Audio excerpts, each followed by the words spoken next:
La couronne de l'incorruptible, c'est la gloire. C'est implicite et explicite dans les passages de Timothée 1,10, notre Sauveur Jésus-Christ, qui a détruit la mort et a mis en évidence la vie et l'immortalité par l'Évangile. Au roi des siècles immortel, invisible, seul Dieu, soit honneur et gloire au siècle des siècles. Amen. 1 Timothée 1,17. Or, quelqu'un a rendu quelque part ce témoignage. Qu'est-ce que l'homme pour que tu te souviennes de lui, ou le Fils de l'homme pour que tu prennes soin de lui? Tu l'as baissé pour un peu de temps au-dessous des anges, tu l'as couronné de gloire et d'honneur. Hébreux 2, 6, 7. Béni soit Dieu le Père de notre Seigneur Jésus-Christ, qui selon sa grande miséricorde nous a régénérés pour une espérance vivante, par la résurrection de Jésus-Christ entre les morts, pour un héritage qui ne se peut ni corrompre, ni souiller, ni flétrir, lequel vous est réservé dans les cieux. 1 Pierre 1, 3, 4. Dans tous ces passages, nous pouvons comprendre ce qu'est la couronne de l'incorruptibilité. C'est la gloire. C'est implicite et explicite.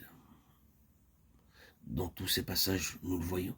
Le verdict sur la vie du Seigneur Jésus est uniquement ce verdict.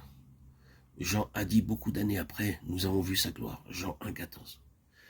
C'était là le problème. Ni Jean ni aucun de ses compagnons, les apôtres, n'étaient très conscients de cela, tandis que le Seigneur était parmi eux. Cependant, il prévalait sur eux. Il les dépassait. Quoi qu'il en soit, ils étaient marqués par une impression indélébile et profonde, qui résistait à l'épreuve de beaucoup d'années, de beaucoup d'expériences, de beaucoup de luttes. Et enfin, au terme de cette phase particulière de l'âge apostolique, Jean, le seul et dernier apôtre de tout ce groupe, faisait ce constat. Nous avons contemplé sa gloire, la gloire de l'incorruptible. Pierre aussi, à la fin de sa vie, quand il disait qu'il devait partir, fait le même rappel, se référant à cette expérience merveilleuse sur le mont de la transfiguration.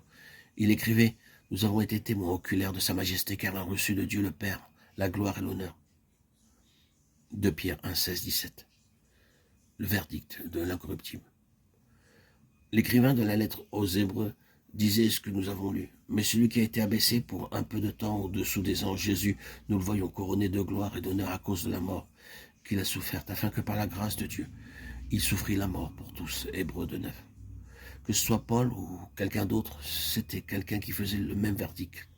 Car Paul s'est joint à cela par les paroles que nous lisons dans sa première lettre à Timothée. Or, au roi éternel incorruptible, soit honneur et gloire. Le verdict de l'incorruptible, c'est la gloire. La gloire de Christ était due à certaines caractéristiques incorruptibles.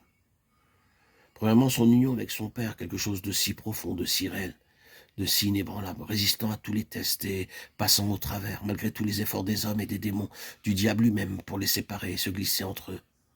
Cette union avec le Père était ininterrompue.